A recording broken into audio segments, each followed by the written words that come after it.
안녕하세요. 2025년 들어서 미국 주식을 처음 시작하신 분들, 요즘 정말 스트레스 많이 받으시죠? 왜 하필 내가 주식을 사니까 트럼프가 이 난리를 치나? 이런 생각도 좀 드실 것 같고요.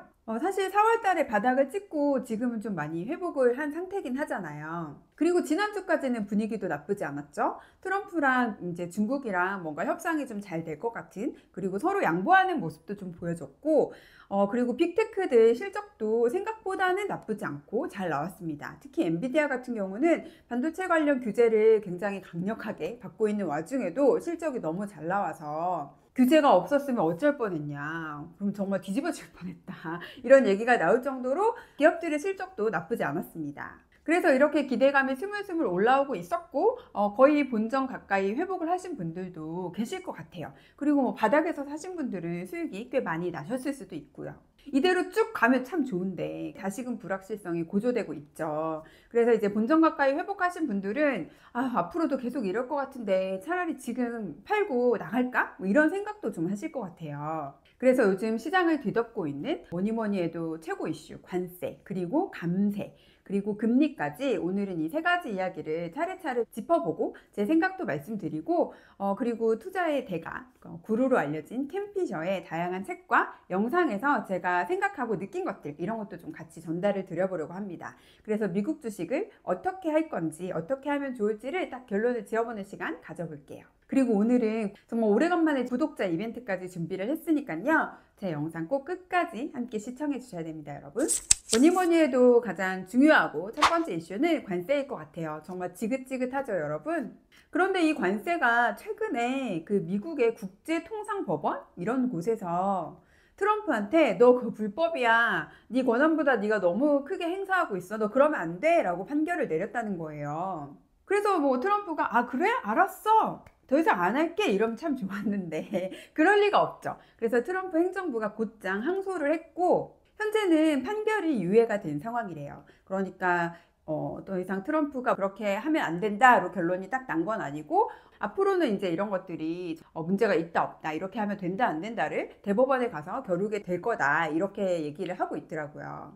여러분은 어떻게 생각하세요? 이렇게 되면 이제 트럼프가 더 이상 관세를 가지고 무기로 활용해서 세계 각국의 칼자루를 막 휘두르지 못할까요? 주춤할까요? 아니면 그럴 리가 없다, 트럼프는 그런 사람이 아니다 라고 생각이 드시잖아요. 그래서 다른 어떤 무기를 갖고 나와서 더 센 뭔가 협박을 할 것이다, 이렇게 생각을 하시나요?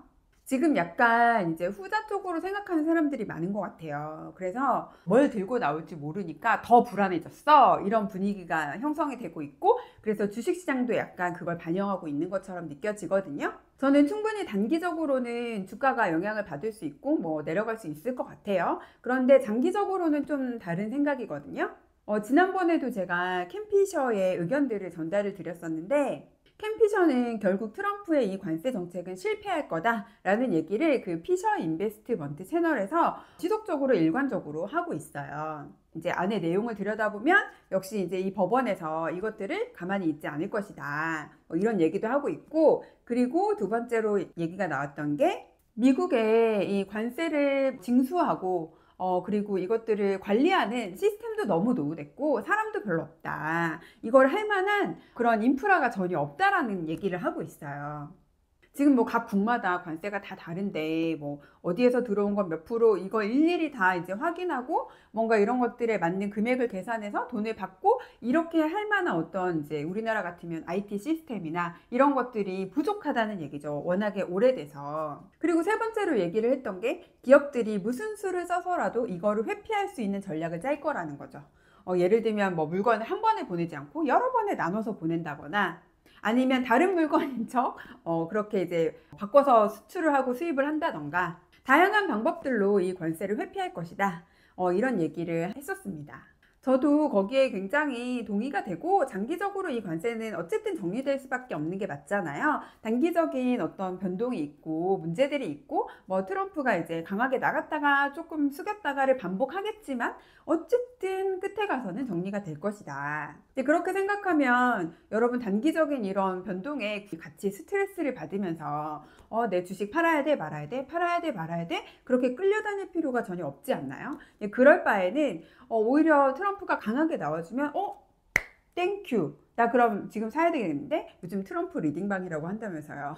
그래서 여러분이 아직 내가 가진 어떤 자산의 비중에서 미국 주식을 충분히 담지 못했다면 저는 지금이 오히려 기회인 것 같아요. 그래서 이번 기회를 놓치지 마시고 여러분이 사고 싶었던 종목이 있었다면 당연히 이제 비중을 잘 생각하셔서 담으시면 좋을 것 같아요. 대신에 단기적으로 움직임이 계속 있을 테니까 이런 움직임에 너무 스트레스 받지 않으셔야 되겠죠? 자, 그리고 두 번째 이슈 이야기로 넘어가 볼 텐데, 두 번째는 감세입니다. 트럼프가 개인에게도 소득세를 좀 이제 깎아주겠다 이런 얘기를 하고 있고, 특히 팁 있잖아요. 미국은 팁을 워낙 많이 받으니까 이 팁에 대해서는 비과세를 뭐 해주겠다 이렇게까지 얘기를 한 것 같더라고요. 그리고 법인도 법인세를 인하해 주겠다라고 했잖아요. 우리나라도 좀 깎아주면 좋을 텐데, 깎아주면 좋죠. 좋은데 문제는 이제 이렇게 세수가 줄어들게 되면 이 줄어든 세수만큼 재정 적자가 발생을 할 테고, 이미 적자가 이만큼 있는데 여기서 세금을 깎아줘 버리면 적자가 더 많이 늘 테고, 그러면 이 늘어나는 적자를 뭘로 메꾸겠어요? 결국 미국은 이제 국채를 발행할 거잖아요. 그렇게 되면 이제 국채 발행이 계속 또 양이 늘어나니까 결국은 금리가 올라가지 않겠냐. 그래서 지금도 이제 미국의 장기 뭐 국채 금리 이런 것들이 엄청 요동을 치고 굉장히 높이 이미 뛰었잖아요. 그래서 이런 것들이 또 하나의 불안 요소로 주식시장에 작용을 하고 있는 것 같아요. 그런데 제가 이 켄 피셔의 역발상 주식 투자라는 책에서 어떤 내용을 읽었냐면, 국가는 부채를 갚을 필요가 거의 없다라고 했습니다. 단지 이자를 지급을 하고 만기에 국채를 발행해서 이걸로 갚아나가면 된다는 거예요. 그렇게 부채를 꾸준히 잘 관리하고 유지하면 이게 문제가 되지 않는다, 이런 얘기를 켄 피셔가 하고 있습니다. 그러면서 덧붙이기를 경제가 성장하면 부채를 관리하기 쉽다 이렇게 얘기를 하고 있어요. 그럼 여기서 핵심은 결국 경제가 침체되면 안 되고 성장을 해야 된다는 거잖아요. 미국의 경제가 성장을 할 수 있을까요, 여러분? 저는 너무나 당연한 얘기라고 생각해요. 지금 AI가 엄청나게 빠른 속도로 발전을 하고 있고, 그것에 대한 증거로 엔비디아의 실적을 볼 수 있잖아요. 그리고 이 AI가 사람들에게 엄청나게 생산성을 높여주고 있거든요. 그래서 여러분이 가진 이 미국 경제에 대한 이 불안감이 저는 채 식기도 전에 미국 주식은 정말 빠른 속도로 반등을 할 수도 있겠다라는 생각을 하고 있어요. 원래 주식시장은 선행하기 때문에 뭔가 침체가 뭐 일어나기 전에 미리 바닥을 찍는 거고, 그다음에 경제가 좋아지기 전에 이미 먼저 반등이 시작되기 때문에 여러분이 지금 불안하다라고 하면 그 불안감은 이미 시장에 다 녹아들어 있다. 저는 그렇게 생각을 하거든요. 그런 와중에 뭔가 좋은 소식이 들려오기 시작하고 시장이 거기에 반응을 하면 시장은 굉장히 빠른 속도로 치고 올라갈 수 있는 거죠. 아직까지는 이 AI에 대한 기대감 이런 것들이 충분히 살아있고, 우리 경제에 가지고 올 잠재력 이런 것들이 어마어마하다라고 보기 때문에 여러분이 재정 적자, 미국의 부채 이런 것들에 너무 지나치게 걱정하지 않으셔도 될 것 같습니다. 그리고 한 가지 또 흥미로운 내용을 읽은 게 켄 피셔 불변의 차트 90이라는 책인데요. 책은 이제 차트 90개를 가지고 굉장히 다양한 주제로 우리에게 얘기를 해주고 있는데, 이 안에도 재정 적자라던가 뭐 금리라던가 뭐 다양한 이야기들이 나와 있어요. 그리고 최근에 대선 주자들이 굉장히 이제 뜨겁게 토론했던 호텔 경제학, 거기서 나왔던 승수효과라는 단어, 여러분 기억하시나요? 네, 그 승수효과에 관한 이야기도 여기 나오거든요. 그래서 트럼프가 감세를 통해서 어떤 효과를 기대하는지 이런 것도 이 책에서 좀 읽을 수 있었어요. 굉장히 흥미로웠습니다. 이 책은 이따가 이벤트 때 다시 자세히 말씀드릴게요. 그리고 이제 마지막 금리를 좀 얘기를 해보자면, 2025년에 2번 정도는 내려줄 것 같은데 라는 걸 기대하고 있는 것 같습니다. 그치만 뭐 알 수 없죠. 지금 어쨌든 파월은 굉장히 신중한 태도를 보여주고 있고, 파월의 그 신중한 태도를 오히려 월가에서는 뭐랄까 안도감으로 저렇게 하는 거 잘하는 거야 이렇게 평가를 하고 있는 것 같거든요. 저는 개인적으로 좀 금리 내려주면 좋을 것 같은데 참 이게 뜻대로 안 되는 거니까요. 금리는 어쨌든 내릴 건데 언제 내릴 것이냐, 그게 문제인 거잖아요. 어쨌든 내리긴 내릴 거라는 거죠. 그리고 이 금리에 대한 불안감 역시 저는 다 시장에 녹아져 있다라고 생각을 합니다. 그래서 우리가 기다리던 9월에 금리를 안 내리면 그럼 다음에 또 내릴 수 있는 거 아니겠어요? 그죠? 그래서 여러분도 이것에 대해서 너무 불안해하실 필요가 역시 없는 것 같아요. 관세든 감세든 금리든 어쨌든 시간이 지나면 좀 더 자세하게, 좀 더 구체적으로 정리가 될 거고, 저는 미국은 미국에게 좋은 쪽으로 방향을 잡아갈 거라고 생각을 해요. 그래서 지금은 이제 주식 투자 경험이 적은 혹은 미국 주식에 처음 들어가신 투자자들에게 굉장히 힘든 시기인 건 맞는 것 같아요. 차라리 뭐 대세 하락장이거나 그러면 안 해버리면 끝인데, 뭔가 뭐 갈 듯 안 갈 듯, 뭐 갈 것 같아서 돈을 넣으면 또 트럼프가 얘기를 뭐 이렇게 빵 질러가지고 또 빠지고, 그래서 또 물타기 막 하고 하다 보면 현금 바닥나고, 이런 일이 계속해서 반복이 되니까 굉장히 힘드실 것 같은데, 여러분 이런 시기에 나는 어떤 사람이 될 것인가 를 좀 생각을 해보시고 스스로 결정하셔야 돼요. 나는 이런 시기에 자산을 늘려가는 사람이 될 것인지, 그게 아니라 인내하지 못하고 싼 값에 내 자산을 팽개치는 사람이 될 것인가, 이 둘 중에 어떤 사람이 될 것인가는 그냥 내가 결정하는 거지, 타인이 나를 이래라 저래라 할 수 있는 건 아니잖아요. 그래서 여러분이 딱 결정하시는 게 맞습니다. 만약에 이미 내가 가진 현금이 다 주식에 들어가 있어서 더 이상 없어요 라고 하면 그냥 홀드 하셔도 돼요. 저도 지금 그런 상황이기 때문에 나 현금 없는데 너무 사고 싶은데 굳이 이렇게 복달하실 필요가 저는 없는 것 같아요. 이제 비중에 맞게 다 매수를 하신 분들은 차분하게 기다리시고, 그렇지 않고 현금 여력이 좀 있다 하시는 분들은 분할 매수를 계획하셔서 차근차근 들어가시는 게 가장 좋은 전략이다. 저는 그렇게 생각을 하고 있고, 여러분도 그러셨으면 좋겠습니다. 내년 11월에 중간선거가 있기 전까지는 이 상황이 다 정리가 될 거야 라고 보시는 의견들이 되게 많더라고요. 저도 그랬으면 좋겠어요. 그렇지 않다 하더라도 저는 결국에 우리의 주식 투자의 끝은 내년 11월이 아니잖아요. 뭐 내년도 아니고 후년도 아니고 우리는 더 길게 내다보고 투자를 할 거니까, 그런 것들에 너무 여러분 휘둘리지 마시고 연연하지 마시고 더 긴 안목으로 더 멀리 내다보고 투자를 하셨으면 좋겠습니다. 기사 보니까 엔비디아가 10년 동안 뭐 2만 몇 %가 상승했다고 하더라고요. 그럼 이제 지금 내가 뭔가를 사서 10년 뒤에 나도 10,000%, 10,000% 너무 큰가? 그러면 한 1000% 내가 수익을 내겠다라고 생각하면 지금의 움직임은 여러분 그냥 우리가 욕조에 발 담궈놓고 퐁당퐁당 하는 거랑 뭐가 다릅니까? 그렇죠? 뭐 바다에서 큰 해일이 몰려오는 그런 파도가 아니라는 거예요. 좀 더 길게 보고 투자를 하셨으면 좋겠습니다. 그럼 이제 이벤트 해야 되잖아요, 여러분. 저는 캔 피셔의 책을 많이 읽었는데요. 제가 이제 재미있게 읽었던 캔 피셔의 첫 번째 책은 바로 이 책이에요. 주식시장은 어떻게 반복되는가. 이 책을 읽고 너무 재밌어서 다른 책을 여러 권 사서 읽었는데, 그 여러 권 사서 읽은 책 중에서 가장 인상 깊은 책은 또 이 역발상 주식 투자라는 책입니다. 그리고 최근에 이제 한국경제신문에서 신간이 나왔는데요. 바로 이거예요. 여러분 딱 봐도 이 크기가 약간 가로로 길고 좀 책이 특이하죠, 모양이. 캔 피셔 불변의 차트 90인데 책이 왜 사이즈가 이러지? 궁금해가지고 딱 펼쳐보니까 안에 이런 식으로 되어 있어요. 우리가 너무 차트가 작으면 보기 힘드니까 이렇게 큼지막하게 90개의 차트를 실어주셨더라고요. 그래서 책이 크고 가로로 길 수밖에 없었던, 너무 멋있어요. 이런 책인데, 이 책이 초판이 나왔던 시기가 무려 1987년도래요. 제가 초등학교 시절에 나왔네요. 그때도 이미 캔 피셔는 경력이 15년 됐었다고 하더라고요. 그때 초판을 내고 무려 20년 뒤에 다시 개정판을 내셨어요. 2008년도에 개정판이 나왔다고 하는데, 그래서 이 책이 굉장히 재미있고 흥미로웠던 게, 제가 살짝 보여드릴게요. 여기 있다. 보이시려나? 이렇게 보여드리면,